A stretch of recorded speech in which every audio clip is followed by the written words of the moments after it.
साथियों, जय मूल निवासी।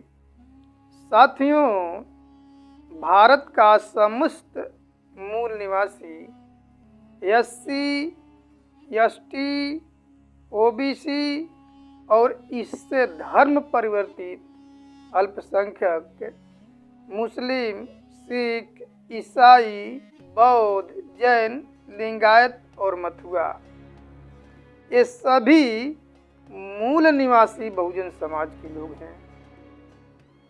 और मूल निवासी बहुजन समाज के युवाओं को अपने इतिहास की जानकारी ही नहीं है, और जो थोड़ा कुछ बचा हुआ है वो ब्राह्मणों के पागलपन के कारण आज तक दबा करके रखा गया है। दोस्तों, मूल निवासियों और आर्यों के बीच लगातार 1700 वर्ष लड़ाई हुआ, और 1700 वर्ष आर्य और अनार्यों में, यहाँ के मूल निवासियों में युद्ध हुआ। और उस युद्ध में खास तौर से भंगियों का इतिहास एक बहुत ही महत्वपूर्ण स्थान रखता है। उस समय ब्राह्मण जहाँ भी हमला करने के लिए विधान बनाते थे, व्यवस्था बनाते थे, उस व्यवस्था को यहाँ के मार्शल कौम भंगी जो नागवंशी थे, उन ब्राह्मणों को और ब्राह्मणों के व्यवस्था को फेल कर देते थे, यानी भंग कर देते थे। और इसी कारण जब 1984 के बाद ब्राह्मणों ने प्रतिक्रांति किया, तो फिर इन लोगों का नाम भंगी रख दिया, क्योंकि ये ब्राह्मणों के व्यवस्था को छिन्न भिन्न करने वाले थे, भंग करने वाले थे। ये नागवंशी और बहादुर कौम, मार्शल कौम के कारण आज इतिहास से लेकर के अब तक हमारे देश में क्रांतियां हुई हैं और लगातार होती हुई आई हैं। इसका मैं सिलसिलेवार क्रमवार से बताने का काम कर रहा हूँ। दोस्तों, 1857 का गदर, ये इसके सूत्रधार माता दिनभंगी थे। माता दिनभंगी अंग्रेजों के एक बुलेटिन दमदम के कारखाने में नौकरी कर रहे थे, जहां कारतूस भरा जा रहा था, और मंगल पांडे उसी में सिपाही था। मंगल पांडे का भारत माता गुलाम थी, प्रतंत्र थी, इससे उसका कोई मतलब नहीं था। भारत के इतिहास में आज तक ये नहीं मिला है कि मंगल पांडे ने इसलिए विद्रोह किया कि भारत माता गुलाम थी, प्रतंत्र थी, इसलिए नहीं किया, बल्कि माता दिनभंगी ने एक दिन मंगल पांडे से उसका लोटा पानी पीने के लिए मांगा। मंगल पांडे ने उसको डांटते हुए कहा कि भाग जाओ अछूत, तुम हमारे लोटे में पानी पी करके तुम हमारा धर्म अपवित्र करना चाहते हो, भागो जल्दी यहाँ से। तब माता दिनभंगी ने कहा कि उस समय तुम्हारा धर्म कहाँ चल जाता है, उस समय जब तुम कारतूस को, चर्बी मिली हुई कारतूस को दांत से खींच करके जब बंदूक में भर करके चलाते हो, तब तुम्हारा पंडिताई कहाँ चली जाती है, तब तुम्हारा धर्म नष्ट नहीं होता है। तब तुम अपवित्र नहीं होते हो। जब ये बात मंगल पांडे सुना कि ये तो कारतूस में गाय और सुअर का चर्बी मिला हुआ है और गाय हमारी माता है, हम उसका मूत्र जो है कि अमृत समझ करके पीते हैं और हम अपने ही माता का चर्बी अपने दांत से खींचें तो ये तो हमारा धर्म ही नष्ट हो जाएगा। तो चूंकि ब्राह्मणों का माता गाय और उधर सुअर से मुसलमानों का घृणा, तो ये तो मंगल पांडे ने सोचा कि ये तो हमारा धर्म भ्रष्ट हो जाएगा, और जब धर्म भ्रष्ट हो जाएगा तो फिर वर्ण व्यवस्था भ्रष्ट हो जाएगी, वर्ण व्यवस्था भ्रष्ट हो जाएगी तो जाति व्यवस्था समाप्त हो जाएगा, और जब जाति व्यवस्था समाप्त हो जाएगा तो फिर ऊंच नीच छुआछूत भेदभाव समाप्त हो जाएगा, और जब ऊंच नीच छुआछूत भेदभाव समाप्त हो जाएगा तो ब्राह्मणों का वर्चस्व और श्रेष्ठत्व समाप्त हो जाएगा। यानी हम लोगों का कोई समाज में वर्चस्व ही नहीं रहेगा। तो ये तो समाज में वर्चस्व और धर्म बचाने की लड़ाई लड़ी गई थी 1857 का गदर। ये अलग बात है कि ये बाद में जाकर के स्वतंत्रता संग्राम का रूप ले लिया, विद्रोह का रूप ले लिया, लेकिन ये धर्म बचाने की लड़ाई थी, न कि भारत को आजाद करने का। यदि भारत की आजाद की लड़ाई थी तो इसके सूत्रधार माता दिन भंगी हुए, उन्होंने एक ऐतिहासिक काम किया। दोस्तों, दूसरे क्रम में मैं उन भांगियों को कहता हूं जो बाबा साहब डॉक्टर बी.आर. अम्बेडकर को समर्थन दिया था। जब बाबा साहब डॉक्टर बी.आर. अम्बेडकर लंदन में गए और जब वहां गए अछूतों के प्रतिनिधि के तौर पे गए हमारी आवाज उठाने के लिए, तो गांधी वहां कहा कि मैं पूरे भारत वर्ष का नेतृत्व करूंगा और नेतृत्व करता हूं। तो ये बात जब भारत में जालंधर के वाल्मीकियों को पता चला कि गांधी जा करके गोलमेज सम्मेलन लंदन में हमारा प्रतिनिधित्व होने का दावा करता है, प्रतिनिधि होने का दावा करता है, जबकि हम तो बाबा साहब डॉक्टर अम्बेडकर को भेजे हैं। तब वाल्मीकियों ने क्या किया कि खून से लेटर लिख करके लंदन भेजा कि हम लोग भारतवर्ष में हैं, बाबा साहब डॉक्टर अम्बेडकर और गांधी लंदन में हैं। हमारे इस खून का मैच अम्बेडकर और गांधी से करा लेना। जिसका खून हमारे खून से मिलता है वही हमारा प्रतिनिधि होगा। हम जानते हैं कि बाबा साहब डॉक्टर बी.आर. अम्बेडकर का खून हमारे खून से मिलता है, वही हमारे प्रतिनिधि हैं।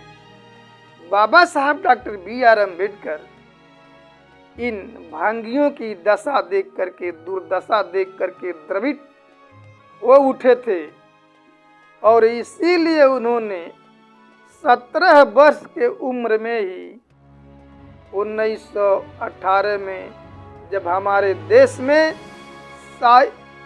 देश में साउथ बरो कमीशन आया था, तो बाबा साहब डॉक्टर बी.आर. अम्बेडकर ने साउथ बरो कमीशन के समक्ष भास्कर राव जाधव को साथ में लेकर के एक बहुत ही महत्वपूर्ण मेमोरेंडम पेश किया था, जो अछूतों के, शूद्रों को सामाजिक, आर्थिक और राजनैतिक भागीदारी के लिए मेमोरेंडम पेश किया था।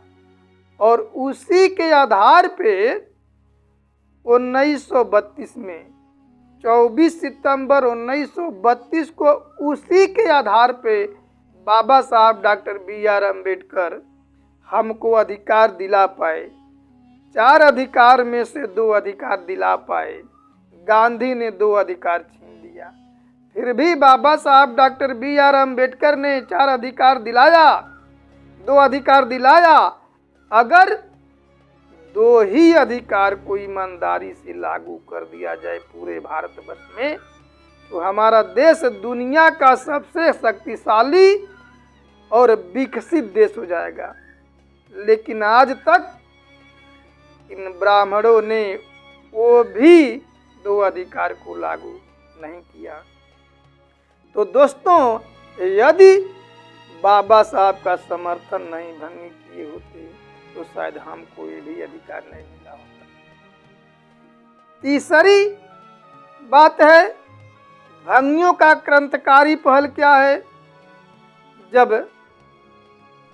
दीना भाना जी ऊना के किरकी क्षेत्र के एक्सप्लोजिव लेबोरेटरी सेंटर में चतुर्थ श्रेणी के कर्मचारी थे, यानी बम बनाने की फैक्ट्री में चतुर्थ श्रेणी के कर्मचारी थे, और उनको पढ़े लिखे लोग जो अनुसूचित जाति के थे, अनुसूचित जनजाति के थे, वे उनको अपना अनुसूचित जाति जनजाति वेलफेयर एसोसिएशन के चेयरमैन बनाए थे। अब इसी से अनुमान लगा सकते हैं कि दीना भाना भंगी कितने ज्यादा मार्शल थे कि बहुत कम पढ़े लिखे थे और ग्रेजुएट लोग उनका अपना चेयरमैन अध्यक्ष नियुक्त किए थे।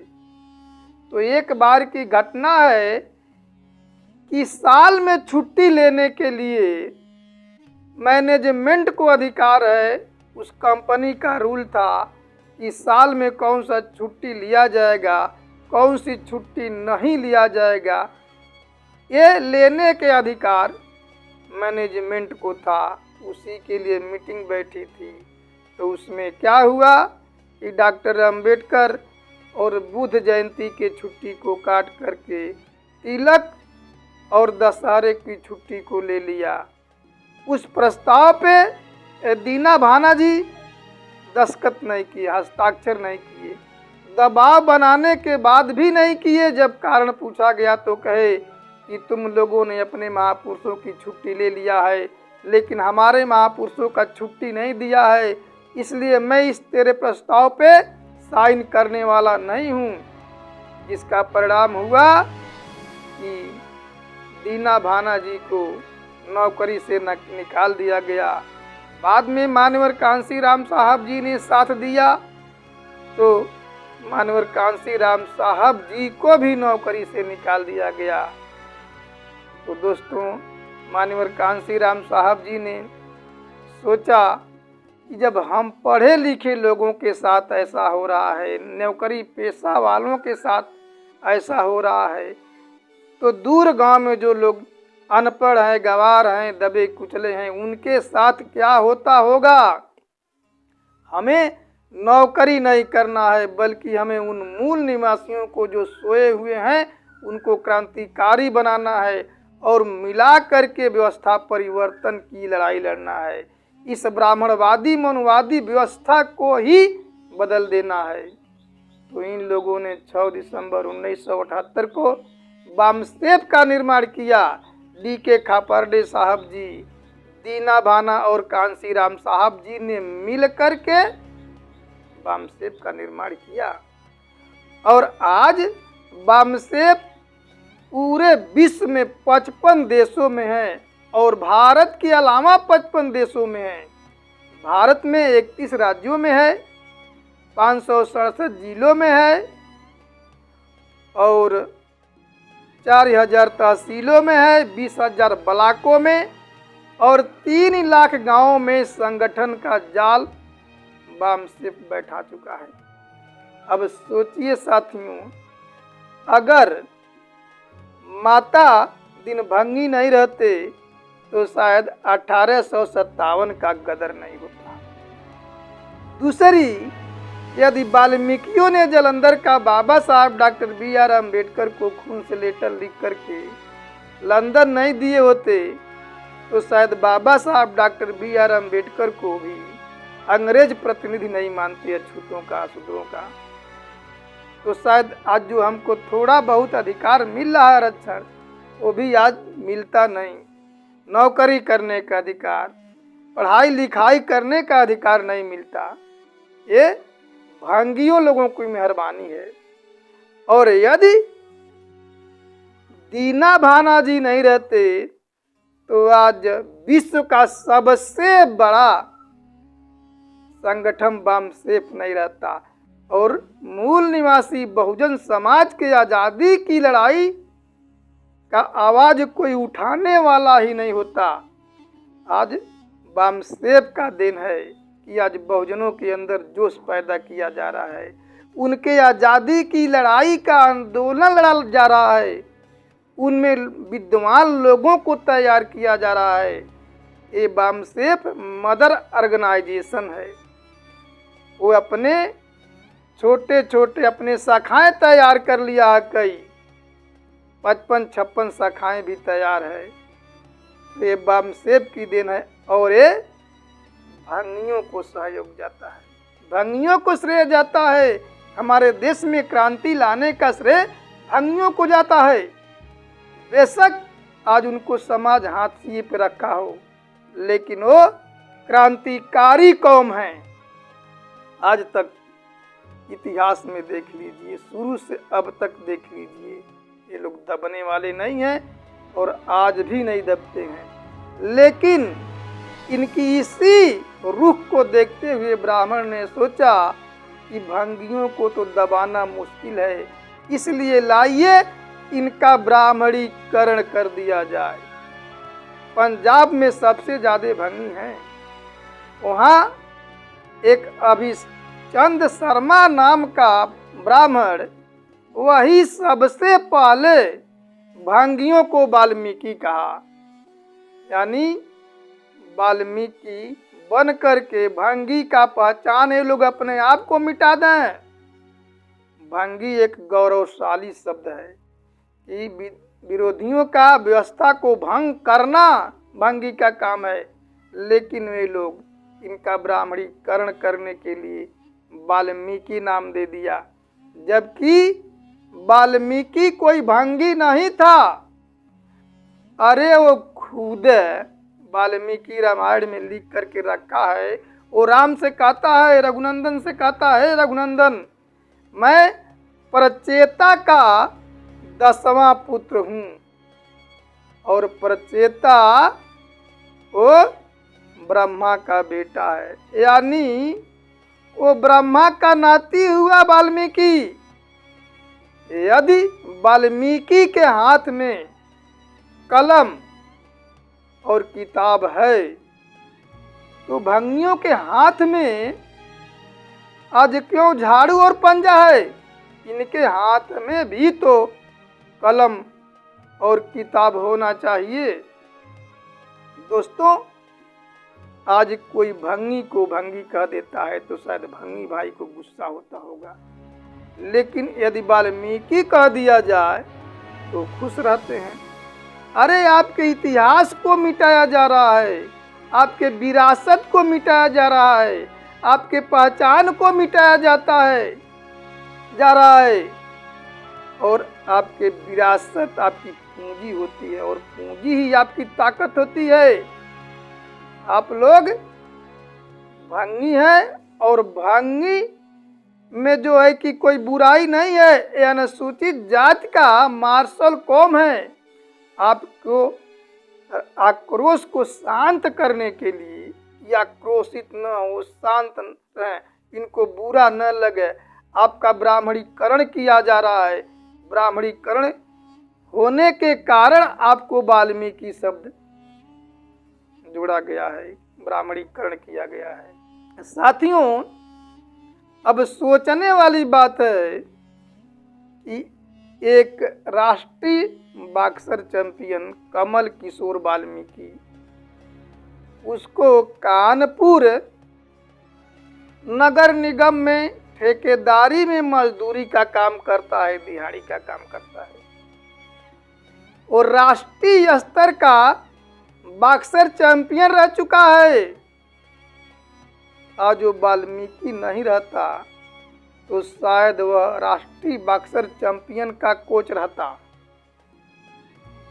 और आज उसको दिहाड़ी करने के लिए मजबूर कर दिया गया उतने बड़े चैंपियन को। तो ये मजबूर किसने किया? क्या अनुसूचित जात के लोग मजबूर किए? क्या अनुसूचित जात जनजात के लोग सत्ता पे बैठे हैं? जो लोग सत्ता पे बैठे हैं उन्होंने ऐसा करने के लिए मजबूर किया है, क्योंकि आज सफाई कर्मी से नीचे कोई विभाग ही नहीं है, और उसको भी ब्राह्मण प्राइवेटाइजेशन कर दिया है, प्राइवेटाइजेशन कर दिया है और ठीका पे काम करवाता है। जो भंगी समाज के लोग अपने लिए छोटे मोटे नौकरी था, सरकारी नौकरी था, अब उसको प्राइवेट करके अपने ठेका में काम कर रहे हैं। यानी अब तो ये भी नियम होने वाला है कि जितने घंटे दिहाड़ी करेंगे उतने घंटे का मजदूरी ही मिलेगा। तो आपका हक अधिकार छीना गया है, और आप अपने हक अधिकार के लिए लड़ाई न लड़े, आपको वाल्मीकि का तगमा दे दिया गया है। दोस्तों, अपने महापुरुषों को पढ़िए, अपने इतिहास को जानिए, पहचानिए, क्योंकि जो लोग इतिहास से सबक नहीं सीखते हैं वो सबक स्वयं सिखा देता है इतिहास। तो दोस्तों, बाबा साहब कहे थे कि इतिहास की जिसको जानकारी नहीं है वो अपने भविष्य का निर्माण नहीं कर सकता है। इसलिए हमें अपने महापुरुषों को पढ़ना चाहिए, जैसा कि मैं पहले बता चुका हूँ, और ऐसे वीर योद्धाओं को, भंगियों को हमारा कोटि कोटि जय मूल निवासी, जय भीम। तो साथियों, आप लोगों ने हमारी बात को सुना, उसके लिए धन्यवाद। जय मूल।